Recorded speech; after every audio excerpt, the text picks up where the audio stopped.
অনেক মেধাবী আছে যারা চায় যে ওর মেধাটা কাজে লাগুক, কিন্তু ও জানে যে এই দেশে আইসা ও ওর মেধাটা কাজে লাগাইতে পারবে না, এই কারণে আসে না। এই কারণে ও আসে না।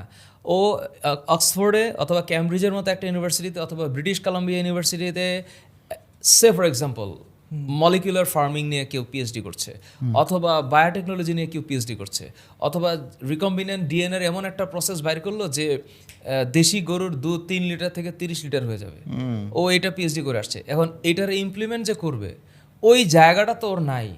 তো ও তো যে মেধাটা, ও জানে যে আমি ব্রিটিশ কলম্বিয়ায় গেছি বা আমি হচ্ছে ক্যামব্রিজে একটা সাবজেক্টে পিএইচডি করতেছি, ও কনফার্ম যে এত সুন্দর একটা পরিবেশ রাইখা ও এইখানে আইসা শুধুমাত্র দেশপ্রেমের কারণে ওকে ওকে টানবে না, ও টানবে না, এই কারণে ওইখানে যাচ্ছে। এখন এর কোনো স্টেট আমার কাছে না, নেই। I get it. আমি একটা আন্দাজ করতেছি, তবে এটা আমার হাইপোথিসিস, এবং এই হাইপোথিসিসটা রাইট, এটা হিউম্যানলি রাইট। গভর্নমেন্ট এত মেধাবী মানুষ থাকে না, কিছু খুব গড গিফটেড মেধাবী মানুষ, তো এর মেধা ও চিন্তা করে এখানে আমি কি করব, জেনেটিক ইঞ্জিনিয়ারিং এর কোনো সেক্টরই তো নাই, আমি কাজ করব কোথায়, আমার তো একটা কাজ দেওয়ার জন্য ল্যাবই নাই, ওইরকম একটা পিএইচডি হোল্ডার এই দেশে এসে কাজ করার জন্য ওর যে ল্যাব লাগবে ওই ল্যাবটাই তো নাই, তাহলে ও কেন আসবে?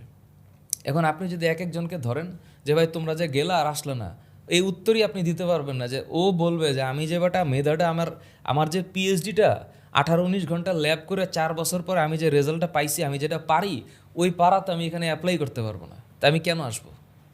এই কারণে ওনারা ওখানে থাকে, আর এই কারণে ওইখানে থাকে বলে আমার দেশে আর কখনো ডেভেলপমেন্টই হয় না।